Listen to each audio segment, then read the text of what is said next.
un jour, je voulais aider ma mère à préparer le repas. Et voilà ce qui s'est produit. En prenant la casserole par sa manche, qui était très chaude, j'ai brièvement retiré la main. Le lendemain, j'ai profité de l'occasion et j'ai posé les questions suivantes à mon prof. Pourquoi ce mouvement bref? Et quels sont les organes interviennent lors de ce mouvement? Quelle est la différence entre ce mouvement et celui de prendre le stylo pour écrire? Assalamu alaikum wa rahmatullahi wa barakatuh. Chers élèves, à suite de la session problème qui a été proposée par un élève dans la classe, je vais essayer de simplifier la chose. Alors il a retiré la main brièvement lorsqu'il a tendu la main pour prendre la casserole. On va essayer pendant cette séance de vous expliquer que s'est-il passé et quels sont les organes qui interviennent grâce à la leçon suivante. Alors on passe maintenant, on arrive maintenant à la troisième activité. Lorsqu'on a vu auparavant la première activité, c'est-à-dire la sensibilité consciente, comment peut-on se sentir dans ce milieu-là, et puis les activités motrices, c'est-à-dire l'activité de la motricité volontaire. Maintenant on va voir une troisième activité. Donc je rappelle avant de commencer ce que je vous ai demandé la dernière séance, de vous rappeler de deux choses: les organes intervenant dans une activité, et puis normalement le trajet de l'influx nerveux. Donc le mouvement qui a été fait par l'élève dans la cuisine, normalement ce sont des mouvements involontaires, on les appelle les réflexes. Mais j'ai écrit réflexes et ici des pointillés, c'est-à-dire que il y en a plusieurs types de réflexes. Celui-là, on ne va pas le dire son adjectif, on ne va pas dire son adjectif parce que ce sera à la fin, après avoir les organes qui interviennent dans cette activité nerveuse. Donc pour cela, on va analyser quel comportement. Alors un exemple, lorsqu'on va frapper au niveau de la rotule une personne, il va normalement tendre son pied et il ne peut pas le contrôler même s'il veut le faire. Lorsqu'on se pique la main par une épine, normalement, on retire directement sans avoir le contrôle de ce mouvement-là. Aussi, chez les animaux, si on pince, c'est-à-dire une excitation mécanique, les extrémités de la patte d'une grenouille, il va la retirer directement, donc sans que la grenouille ait la possibilité de contrôler ce mouvement. Donc, ce type de comportement, ils sont appelés des réflexes. Alors, commençons par poser la question: quels sont les organes qui sont impliqués dans ce genre de réflexe? Et deuxièmement, on va mettre en évidence les structures intervenant lors de ce réflexe-là. Donc premièrement, on va essayer de formuler des hypothèses à ce propos-là. Donc quels sont à votre avis les organes qui sont intervenus pendant ce type de mouvement qu'on vient de voir? Alors peut-être normalement, on va proposer quelques organes qui interviennent dans le réflexe. Il y a le cerveau, la peau, puis les nerfs et la moelle épinière. Peut-être ces organes interviennent dans ces mouvements, ou bien ces mouvements involontaires, ces réflexes. Commençons par le cerveau. Donc pour savoir est-ce que le cerveau est un organe qui intervient ou non, on a deux possibilités. On va l'enlever, on va le détruire chez un animal bien sûr, et on va voir, mais on va exciter l'animal pour savoir est-ce qu'il y a une réponse ou non. Voilà. Donc l'expérience sera à la manière suivante. Donc on fonce une aiguille lanceolée, comme on voit ici, et puis on va la faire entrer dans une dépression qui se trouve au niveau du cou de la grenouille, et puis on va l'enfoncer vers le haut, et puis on va tourner à gauche et à droite pour détruire, et il faut faire attention pour ne pas détruire la moelle épinière. Donc voilà, ici à ce niveau-là, on introduit l'aiguille lanceolée, puis on va la diriger vers l'avant pour la détruire avant. Et puis, on va voir normalement le résultat. Alors, après avoir excité ou bien trempé l'extrémité de la patte postérieure dans une solution d'acide concentré modéré, on voit que la grenouille va retirer la main. Comme observation, normalement, le cœur de la grenouille va continuer à battre, mais il reste immobile. On parle de grenouille spinale, c'est-à-dire le grenouille dont on a enlevé le cerveau, il a resté à la moelle épinière. Donc, la flexion de la patte excitée. Bon, la conclusion, normalement, le centre nerveux, le cerveau, n'a aucun rôle dans les réflexes. Passons maintenant à l'organe numéro 2.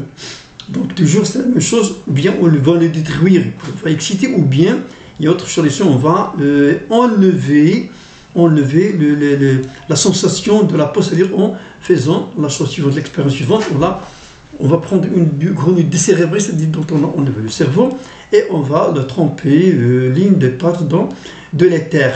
À l'occasion, normalement, l'éther, c'est une solution qui va empêcher ou bien inhiber les récepteurs présents dans la peau, c'est-à-dire qu'il ne va pas le laisser voir les excitations externes. Pas de flexion, donc pas de peau, pas de réflexion, c'est-à-dire que la peau est un organe qui intervient dans les réflexes. Alors, passons maintenant à l'autre organe, la moelle épinière. Donc la même chose, on va le détruire, comme on a fait pour la première fois. On va détruire la moelle épinière, et puis lorsqu'on va le détruire, on va exciter la patte par la solution d'acide modéré. Pas de réaction, ça veut dire que la moelle épinière est un organe essentiel dans les réflexes.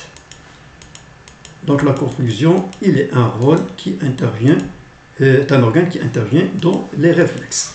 Après, ça nous reste les nerfs. Donc normalement, on va détruire l'un des nerfs de la grenouille et puis on va essayer de l'exciter. Le résultat, ou bien l'expérience la suivante, sur une grenouille spinale, on met à nu le nerf sciatique de la patte postérieure, comme on voit ici dans l'image. On va le dégager, puis on va le couper, on va l'exciter. Exciter la patte qui était qui a le nerf sectionné. On va voir le résultat. Voilà, donc la patte opérée devient flasque, c'est-à-dire il ne peut pas faire du mouvement volontaire. Alors on stimule l'extrémité de la patte postérieure droite avec une solution d'acide de concentration modérée et on voit qu'il n'y a pas de résultat. Et après, normalement, pour être très sûr, on va exciter l'autre patte qui a le nerf, et ce nerf qui vient de la moelle épinière, c'est le nerf sciatique, qui est intact normalement, une réponse. Donc ça veut dire que vraiment les nerfs, ce sont des organes qui interviennent pendant les réflexes. Et pour la conclusion, donc les nerfs, ce sont des organes qui interviennent dans les réflexes. Et maintenant, on va savoir le sens. Donc on vient de terminer les organes d'une manière générale qui interviennent pendant les réflexes. On va voir le sens de l'influx nerveux pendant ce mouvement involontaire. Pour cela, normalement, on a ici une grenouille dont on a sectionné le nerf sciatique et on a ce qu'on voit ici, on a deux bouts, c'est-à-dire un bout qui est relié à la moelle épinière, on l'appelle un bout central, et l'autre bout, il s'appelle le bout périphérique, qui est en relation avec l'extrémité de la patte. Donc voilà, ces deux mots-là à retenir parce qu'on aura besoin pour les expériences suivantes.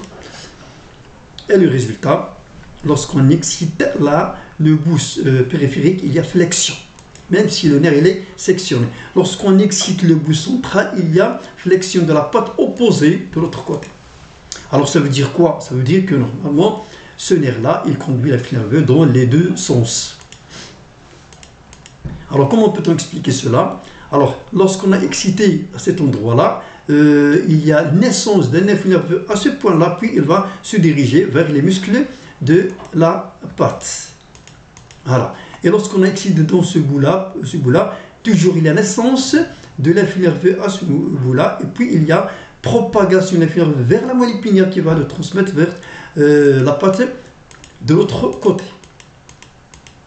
Voilà.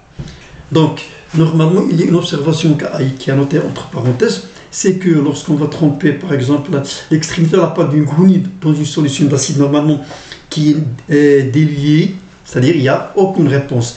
Donc, pour savoir à quel point il y a début de la réponse, on ajoute progressivement la concentration de l'acide pour savoir à quel point il y a une réponse. Donc voilà, maintenant il y a la réponse. Donc le plus, ça veut dire que la concentration, elle va augmenter progressivement. Premièrement, on voit une patte qui est fléchie, on voit la même patte mais est fléchie d'une très grande flexion. Elle ici, on observe qu'il y a deux membres qui sont fléchis de la partie gauche.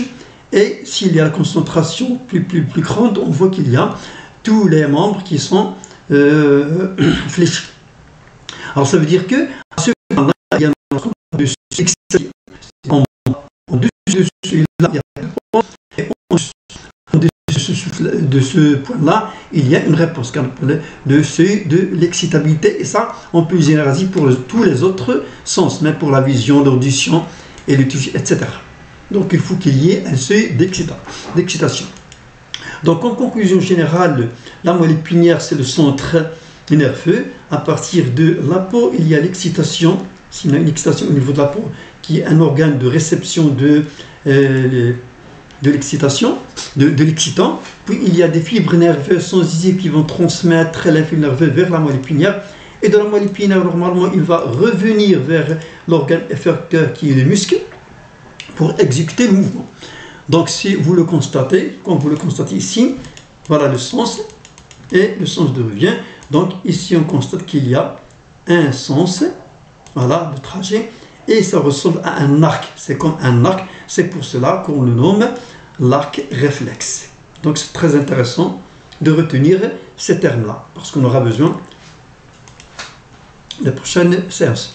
Alors nous avons appris que de ce qui précède que la moelle épinière est le centre nerveux responsable des réflexes qu'on vient d'étudier, et c'est pour cela qu'on appelle maintenant les pointillés qu'on a essayé tout à l'heure, on appelle un réflexe médulaire, parce que le centre nerveux responsable de cela, c'est la moelle épinière, donc un réflexe médulaire. Alors de cela, on peut en déduire quelque chose. Donc la moelle épinière qu'on a vu tout à l'heure, il reçoit l'influx nerveux sensitif, qui est venu de récepteurs et transmis par là le nerf sensitif, ou bien les fibres nerveuses sensitives. Donc on appelle ce sens-là un sens centripète, c'est-à-dire